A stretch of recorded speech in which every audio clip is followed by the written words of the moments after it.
So eBay Open was last week, and yeah, it was all about AI, which is not all that surprising, but still kind of absurd. Naturally, I had ChatGPT analyze the transcript of last week's keynote, and the eBay folks said the word AI 184 times in 70 minutes. That's once every 23 seconds on average. AI, AI, AI, AI, AI is AI, AI, AI, AI, AI, AI, AI, AI, ChatGPT, AI, AI. That's really incredible. AI, AI, AI, AI, AI, AI. AI. Anyway, behind all that AI noise were some feature announcements that looked pretty interesting, actually. In this video, I'm going to break down those features. I'll tell you what I think and what they might mean for your reselling business going forward. A few of these were buried pretty deep in press releases, and I haven't heard others talking about them, so you might find them surprising. Let's dig in. Hello and welcome back to my weekly show where I talk about the ups and downs and in-betweens of selling on eBay. I've got a lot to talk about this week. I went to exactly one garage sale last weekend and it was a pretty good one, so you're going to see all the cool things that I picked up at that garage sale. We're also, of course, going to talk through my weekly numbers. This is a weekly show, so we'll review my numbers from last week as well as my top 10 sales from last week. But for now, we're going to jump right back into these feature announcements. So the first, and in my opinion, best feature is one of those fixes that could actually make a pretty big difference. eBay's finally integrating offers directly into the messaging interface. So if you've been selling for a while, you know how clunky this has been. You're messaging back and forth with a buyer. Maybe they're asking for a better price. And in order to actually do anything, you have to back out of the conversation and open up the offers section separately. And you can't always send an offer directly to the potential buyer you're talking to. So maybe you're asking them to send you an offer, but if you don't have best offers enabled, you can't. It's just a mess. We've seen glimpses of this feature before, like that random send offer button that occasionally shows up inside messages, but it always felt inconsistent. You know, sometimes it's there, sometimes it's not, and there's never been a clear reason as to when it decides to show up and not. And when you really need it, it's not there. So anyway, this new update aims to fix that, I hope. So now all of your offers will be visible inside the messaging thread itself. You'll be able to send offers, hopefully to anyone you're messaging with, and counter or accept offers without leaving the thread, and even see whether an offer has been already sent or not and where it stands. And I've been able to use this a few times since it was released a few days ago, and it's made me realize something, which is I typically get annoyed when buyers would reach out over messages with an offer. Obviously, the super low ball offers are going to continue to be annoying, but I found that like even decent offers would still feel annoying too. And what I'm realizing now that this feature is live is that my annoyance was mostly around the fact that I couldn't easily facilitate the offer even if I wanted to. It's not necessarily that the buyer reached out with an offer in the first place. So with this new feature, I can easily send an offer that started over messages. And I've already done this a few times when otherwise I probably would have just ignored it versus going through the hassle of trying to figure out how to facilitate the offer. So that's pretty cool. And it seems like this is a meaningful step towards unifying two parts of the platform that have always felt oddly disconnected. And it's kind of funny, out of all the AI heavy announcements at eBay, that the best feature they announced has nothing to do with AI at all. It's just this basic long overdue fix to the actual seller workflow. It's one of the few changes that feels like it was designed by someone who actually sold something on the platform before, so kudos to the team who built it. So the second feature worth calling out here is the new AI-powered messaging assistant. So basically it works like this. If a buyer messages you and asks something like, what is the height of this bowling trophy? And that detail already exists in your listing, eBay will suggest a friendly pre-written response that you can review and send with a click. And it pulls this information from your own listing data, like your title or your item specifics or shipping info. And it just tries to save you a bit of time by writing the answer to the question. It's also good because it stops me from sending passive-aggressive responses back to the buyer. I've been beta testing this one for a while, and honestly, it's pretty decent. Obviously, it's nothing groundbreaking here, but it is helpful and mostly accurate. A few quick notes: you do have to enable it, so you just go to your messages, and when prompted, you have to hit the option that says enable eBay AI. You just enable it and you're good to go. You can turn it back off if you want to, just right down here in the corner of messages. It only offers up suggestions when there's enough data in your listings to answer the specific question being asked, so you're not going to see a response for every message that you get. And of course, it'll never send anything automatically. You always have to review it and approve it. So overall, this one is a small win, I would say. It's not going to change how you run your business, but it does make buyer interactions a little faster and a little less annoying, so I'll take that. The next feature I want to talk about is the ability to define your cost of goods. And given the crowd reaction at eBay Open, sellers are excited about this one. Cost of goods. Technically, this one was already announced last August, but they botched the rollout and made it go away quietly, and a year later, here they are trying again. And right away, the most common reaction I've heard after talking to a bunch of other sellers about this is, I don't want eBay knowing my cost, which is fair. If eBay knows what you paid, that means they know your margins. And once they know your margins, it's not hard to imagine that influencing things like pricing suggestions or promoted listing percentages or visibility decisions down the line. And if you really think they wouldn't use that data to push you towards higher fees or tighter pricing, well, you haven't been selling here very long. And I'm sure eBay would just love to get their hands on another juicy data point like that. But even if you trust eBay in that regard, there's a bigger challenge, and that's the implementation. They haven't announced much, but from what I can tell, you can't define your cost until you create the listing.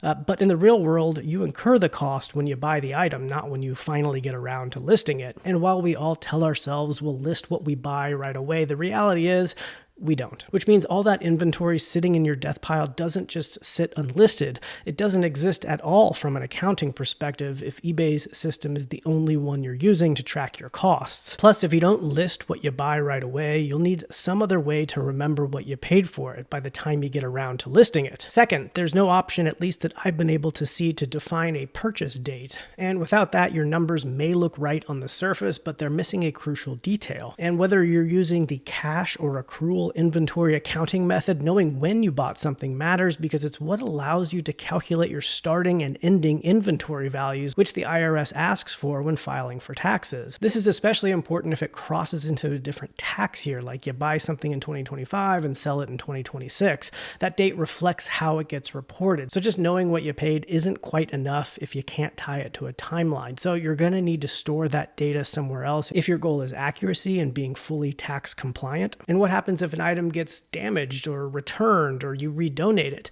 Maybe you accidentally knock it off a shelf or realize it's not worth selling anymore, so you just end the listing. But is that cost still accounted for?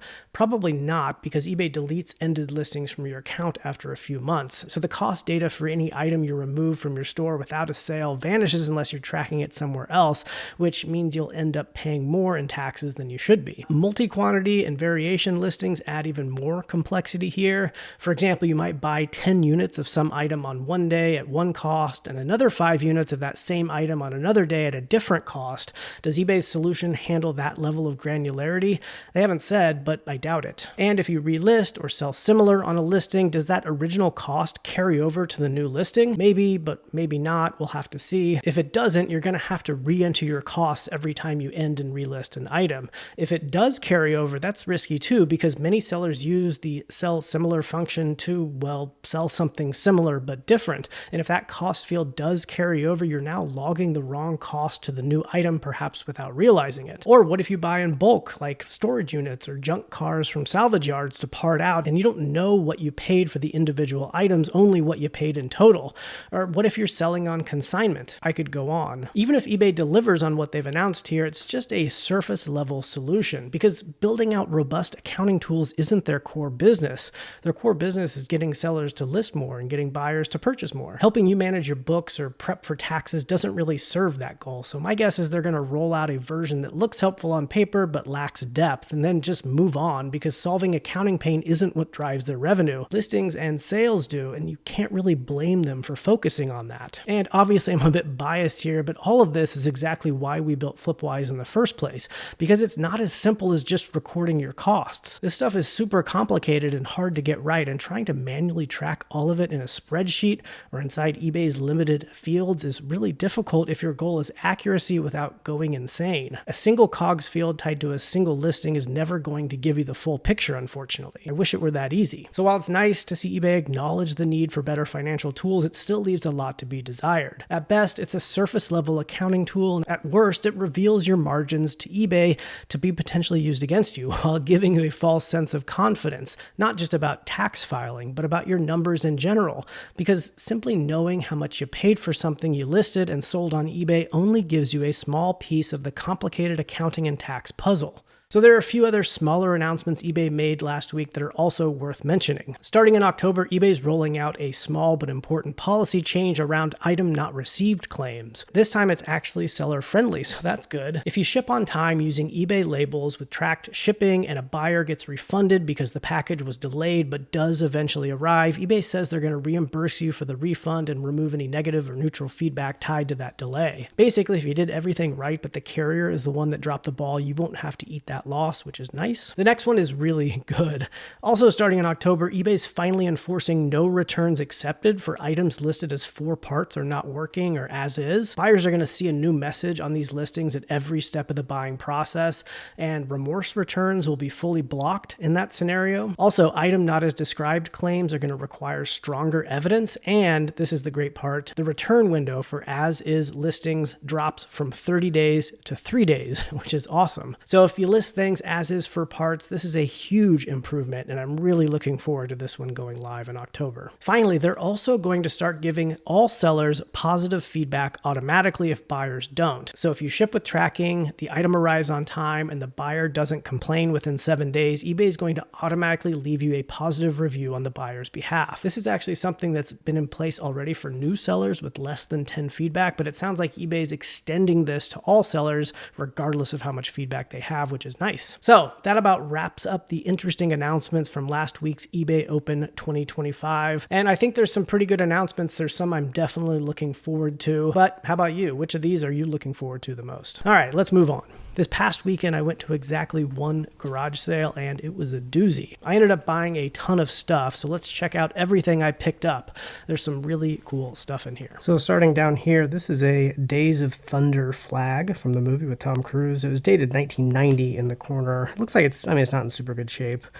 I saw a comp for $50. My guess is it'll go for slightly less than that based on the condition, but still pretty good pickup. Then we have these Star Wars comforters or bedspreads, or I'm not sure exactly what you call them. I think they're from episode 1, so that would put it in the late 90s, I guess. And again, couldn't find exact comps. There's 2 of them, 2 of the exact same kind. I'm going to guess they're going to be between $30 and $40. They're in good condition. They don't have any weird smells or anything, so good to go there. I got this Legends of Zelda Breath of the Wild Switch case. This thing is used, probably worth $10 or $15. Nothing great, but I just threw it in there at the last minute. This is a Department 56 ceramic pumpkin. I haven't seen comps for this one specifically, so I have no idea what it'll go for, but I gotta guess probably between, I don't know, $40 and $60. This is just an old vintage, kind of like, I don't know what material they call it. It's kind of soft, but it's a light up pumpkin. And these usually around Halloween time go for probably $30 to $40. I got some Monster High dolls. I don't know much about them, so I don't know what they're worth. I'll flash some comps up on the screen, so you will learn how much they're worth along with me, but I was just kind of throwing stuff in. These are perfect for Halloween. Let's see if I can get that to focus. Come on. There we go. That's a Freddy Krueger pen. So I got 2 of these. How about this vintage Saddam Hussein voodoo doll? That's kind of fun. I think this will go for $20 or $30. And this is a Z Toys Le Mans racing car. If you look in there, you can see that there is some mold. I guess there's, water has gotten in there at some point, but there's some mold on the tires, so not great condition. This will probably go for $15 to $20. Got a bunch of Halloween masks, as you can see here. This one, I don't know. I'm not sure exactly what it's worth. This is maybe vintage, maybe not. I don't think so. Some of these are better than others. Like, this monkey or chimpanzee mask is not going to be worth a whole lot, $15 or $20. This is like an angry bald man, which is kind of horrifying, but I think that'll go for probably $40 or $50. This is probably one of the better ones here. Can you guess who that is? You guys know who that is? It's Dennis Rodman, NBA star. Kind of weird to have a Dennis Rodman Halloween mask, but there you go, $50 probably. This one's another $50. This is a Terminator 2 Judgment Day. You can see the Two-Face there. These G.I. Joe planes, if they were in really good condition, they'd be worth in the hundreds of dollars each. But they're not. They're in terrible condition. I might part some of it out if I can, or I might just sell it as is and see how it does. I'm going to guess $20 to $25 each, maybe less. I'm not sure. It's just they're not in really good condition, so but I picked them up anyway. This is a Hummer from, I think it was 90 something. What was it? Yeah, 97. That's from Jurassic Park. So that'll go for 20, 25 bucks maybe. Pennywise mask, not worth much. 20 bucks maybe. It's a good time to sell it though. This is Harry and the Hendersons, if you remember that movie. This is from the show, actually, the TV show, not the movie. But this guy will go for probably $70 to $80 plus shipping. So that was a good pickup. Dungeons and Dragons War Duke action figure here is probably worth 40 or 50 bucks. Teddy Ruxpin adventure outfit.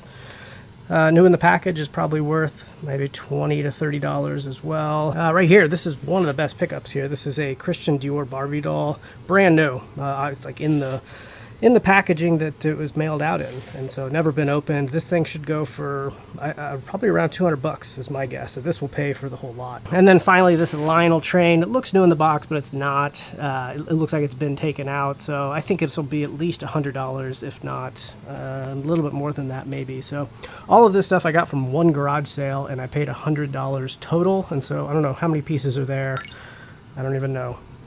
So cost of goods is very low on a per item basis, but one or two items are going to pay for the whole thing. So definitely going to make some good money on this garage sale haul. So yeah. All right, let's check out my numbers for this past week. It looks like over the last 7 days, I had $2,991 in gross sales and $1,387 in net sales, which are pretty big numbers for me on a weekly basis. Again, I do this part-time. My goal is to get $600 net part-time every week, and this time I over doubled that. So I did really, really good this past week. You can just see this. I had some ups and downs from day to day, but it's, getting increasingly higher over the course of the week here, and kind of culminating in the weekend, which did really well for me, and I'll show you why here in a second. My average gross per sale, look how high that is, $90. I was selling some very expensive stuff, and you're going to see that in my top 10 sales, but my average net per sale was $40.80. My net profit margins are lower than normal. Usually I sit between 55 to 60% on my net profit margins, but I am selling a lot of expensive things on consignment right now. I don't do consignment deals all that often, but when I do, it's usually because they're really expensive things. And so because I'm giving 50% to the partner I'm consigning with here, my net profit margins are lower, but everything else is higher. My net sales are way higher, even considering those payouts for consignment. Scrolling on down here, I spent $100 on new inventory. That was all the stuff you just saw at the garage sale. My cost of goods that sold was $122. My marketplace fees were $457, and my shipping label costs were $241 over the last 7 days. I had 60 new listings, which is insane. That's just crazy. My goal is 35, so I almost doubled my listing goal for the week. Everyone around my house has been sick lately, so we haven't been going out a whole lot, and so I've just been around the house bored, and I figured I might as well list. But look at that. You can see sort of the growth over the week of new listings, where I was being somewhat consistent in the beginning of the week, but then really ramped it up over the weekend. And you just come back up and look at my sales. That kind of just mimics my sales volume, is that we're decent in the beginning and middle of the week, but really ramped up towards the end of the week. And so definitely some parallels between new listings and sales there.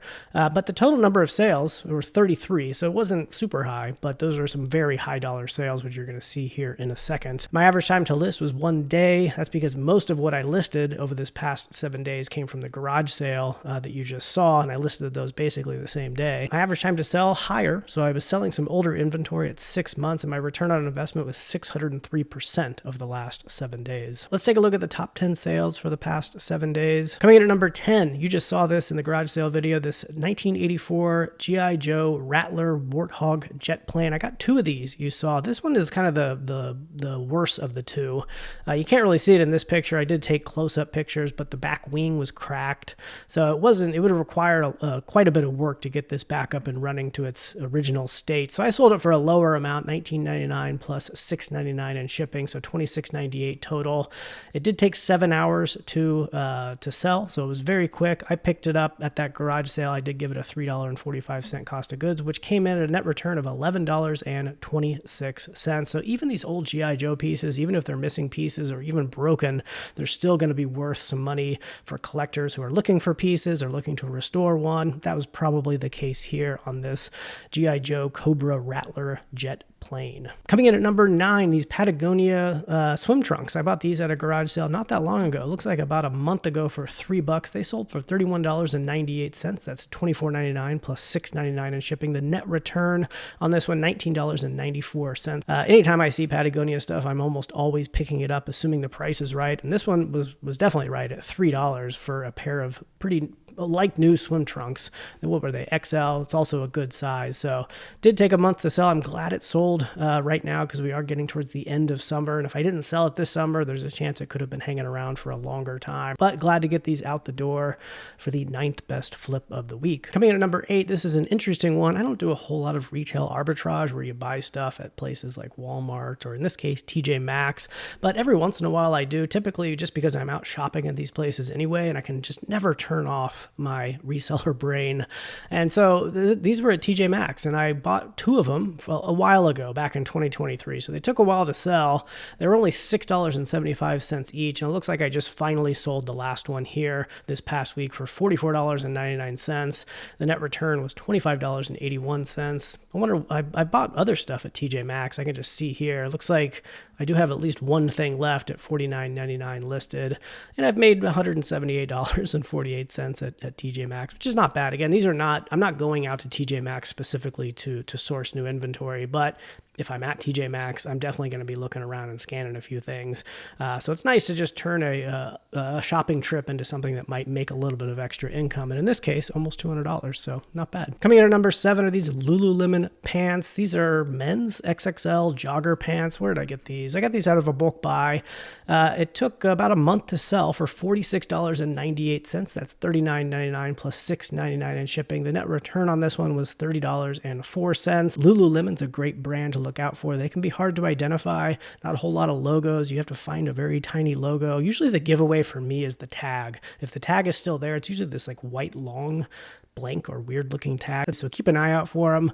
This one's actually funny because I got a message on them from this buyer. I don't know. Sometimes I can't help myself when I get messages from buyers. I don't mind. I was saying earlier about getting offers from buyers. Like I sometimes find it annoying. I find it less annoying if the buyers are like cool about it, but sometimes they're just like, the buyers just have some sort of expectation that they deserve to get it at a specific price. Like this person here said, I'm a buyer at 33. Like, okay, well, I said to them, I'm a seller at $39.99, which is what it was listed at. I was being a little passive aggressive there, but I don't know. Sometimes I just don't like the vibe that I get from a buyer, and I would just honestly rather not sell it to them, especially not at a discount. But what's funny is this sold the next day to a different buyer at full price. So there you go. Coming in at number 6, y'all saw this on the garage sale video as well. This is the Dungeons and Dragons figure, the War Duke figure. It sold in 6 hours for $49.98. The net return was $31.61. So this right here paid for 1/3 of what I picked up on Saturday. So not bad at all. My cost was $3.45 as you saw in that video, and just a good sale. I knew this one was going to go quickly. The sell-through rate was really good, and I had a very, very clear market value. So I priced it exactly at that market value, and off it went 6 hours later. Coming in at number 5, this took forever to sell. We picked these up, back in May of 2024. So over a year for $17.60 at a Savers, which is quite a bit of money, but we knew they were going to sell for a decent amount of money. Pottery Barn is a good brand to look out for. This is Pottery Barn Kids. These were blackout curtains. We had them listed higher. This is just a good example of a bunch of ending and relisting. And I finally, once this relisted again recently, I was like, why is this not selling? This should be selling. And I just did some quick comp research, and they were just priced a little bit too high. So you can see here, it was relisted on August 6th. I went ahead and bumped the price down to where it needed to be at $69.99. And it sold, 4 days later? Yeah, 4 days later, for $79.98. So we did have to drop the price a little bit, but still $44.56 was the net return on these Pottery Barn blackout curtains. Coming in at number 4, this one I think I made a mistake on. So this is a vintage promotional fez hat from Mad Magazine. It was just in really terrible condition. I mean, you can just see it there. All the pictures, I'm not going to show you all of them, but there was holes in it. There was stained. It was just in terrible condition. But I could find no comps at all on this thing. But even so, Mad Magazine fans, collectors, they're they're looking for interesting pieces that perhaps just haven't been sold before. Like any collector, they're looking for interesting pieces that, are just don't come up very often. I could find no evidence of this thing being sold on eBay ever in active comps, sold comps, or in product research. I didn't go all the way to worth point. I didn't really search around Google. So I didn't really know how to price this thing, but given the condition being so poor, I went ahead and listed it for $100 plus shipping, and 26 minutes later, it sold. And so could I have gotten more money for this? Probably, but I'm really not too bummed. I still made decent money on it, and I just probably could have squeezed a little bit more out of it. But do you ever do that? Do you ever list something and it sells almost immediately, and you're both happy because it sold, and then you're like, well, wait a second, I probably could have gotten more money for it. But anyway, no big deal. Coming in at number 3, this is a John Varvatos reversible Sherpa jacket. This thing, I just was so glad to get it out of my inventory. I've had it for a really long time.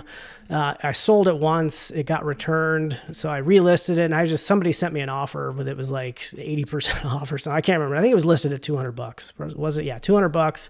I ended up taking a best offer at 110. I was just like, let's get it out the door. I'm just done and sick of this. This is something I actually picked up from a pallet, an Amazon return pallet, which about 2 years ago, I wanted to experiment with it. So I bought a couple. This is one of the pallets that I bought, and I just started to realize it just really wasn't worth it for me. I'll show you why here. So I did get a $64.27 net return. It was a little bit lower than that, because of the return that I had, about a year ago on this thing. So the total net return on this was $44.49.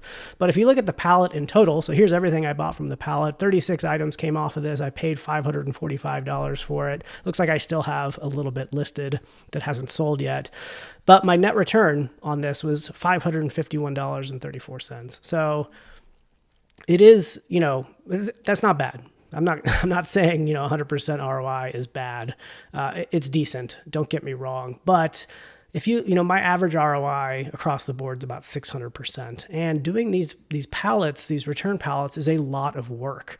You have to transport it, you have to unload it, then you end up with maybe half of it that is in unsellable condition because it's broken or people are returning stuff and not actually putting the right item in there. It's just a lot of work. And so I think if my ROI was like the same as the rest of my store or better, then I would consider taking on extra labor to get inventory like this. But because the ROI is so much lower than my other sourcing mechanisms and there's a lot of work, it's just like, it didn't take me long to realize like, I don't really want to be doing this on a regular basis. But that said, 100% ROI is not bad at all. If you are better set up to handle that type of situation, bringing in pallets, transporting them, getting rid of the junk, then maybe this is a good solution for you. But for me personally, it just didn't really work out. So I don't really buy these pallets anymore. By the way, don't ever buy pallets online. If you're going to think about buying any type of pallet, Amazon return pallet or whatever, always buy locally. Almost any time you're buying one online, uninspected, it's going to be a scam of some sort. So don't buy them online. Only buy them locally. Coming in at number 2 is a pair of headphones. These are some very expensive headphones, Bowers and Wilkins, the PX8s. I'm calling these out because I did have a return on them. So I did originally sell them for $324.99 back in August. It's still August. When did I sell these? Oh, sorry. I sold these in July. That makes more sense. So I sold them in July for $334, and they got returned at the end of July and refunded after I got them back. Then I relisted them for lower. I just, again, wanted to get rid of them. And very quickly they sold again. So I relisted it August 14th, and they sold August 15th, so the next day. That's right. This is one that I took a best offer on through eBay's new messaging interface. And so part of me was like, let me just try this out. So the guy said like, hey, would you take $270? I'm like, fine, whatever. And I could do it all right there within the messaging system, which was very, very nice. My net return on this order was $226.15, but the net return in total, when you include all the costs associated with the return, was $217.85. So yeah, it sucks to get the return, but I still made a lot of money. And so that's what I try to keep in mind when I get returns. It's like, yes, I'm going to lose a little bit of money because of that return, but I'm still going to sell it and still going to make a profit on almost everything, as long as it's relistable and resellable. All right, coming in at number 1, this is an incredible sale. This is also something that I was selling on consignment. Check this out. This is the band Korn, which is like a metal band from the 90s. This is an original demo tape from 1993. And through all my research on eBay and in Discogs. I just could not find this version ever existing. Like, I couldn't find evidence of this version ever existing. This had a white label. Almost all the other ones had a black label on it. So I kind of shot for the moon on this. I priced it at $700, which was the most that I could find this copy had ever sold for. And in 11 hours, it sold at full price, which is just incredible for a cassette tape. Just really incredible. And I got a ton of messages about this, a ton of watchers instantly. I knew it was just a really in-demand, interesting item. I briefly considered auctioning it off, but again, I knew pretty well that it was worth at least $700, and it was, and it sold there very quickly. Now, would it have gone for more if I auctioned it? Maybe. I don't know. Maybe I should have tried that. My net return on this was $270.95, again, because I'm splitting the net return with the person I'm doing a consignment with, so you can see that expense applied up there. But this is just a really cool piece to have. I was really excited to be able to sell something like this. It's just not, I don't come across inventory like this very often. And the person I'm consigning with, it's just I'm not able to divulge exact details, but he was a guitarist for a different metal band in the 90s who toured with Korn, and so had a relationship with them and just a relationship with a lot of other bands. And that's, if you look through my store right now, there's a ton of different cool stuff like this. So it's just really cool to have the opportunity to sell stuff like this, and make quite a bit of money doing it. So pretty awesome. All right, lights out. I'm sick. Can you tell I'm sick? Like, I felt like progressively throughout this video, I started to get sicker. I feel like every time my kids get back into school, which they went back to school last week, like almost always they're bringing something home and I'm getting sick. So I've been sick for this past week. I'm still not over it. I'm very annoyed. Hopefully you couldn't tell too much. I was trying to stay composed here. The other thing I wanted to talk about and bring up is this, like, I just recently bought a new watch band. It's not a very innocent order, a watch band. And I was just noticing how much what I am calling like e-commerce notification fatigue there is. Like, just purchasing this one watch band, you know how many notifications and emails I got about the process? Like, I got an email thanking me for my order. And then I got an email a few days later saying that my order is being prepped for shipment. And then I got, a couple days later, your order has been shipped. And then I got an email that said the carrier is now in possession of my order. And then, a few days later, like another email saying like your order will now be delivered today. And then once it was delivered, another email saying your order's been delivered. And then that still is not enough. Like a few days later, it's like, hey, please review your order. It's like, I'm not even joking. There's like, what is that? 8 or 9 emails just for one order.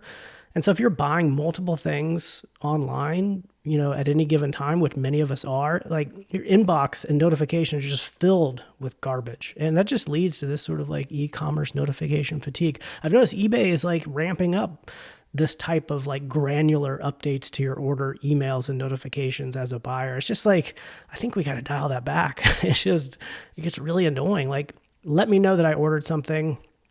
Maybe let me know that it's shipped, I guess. That's fine.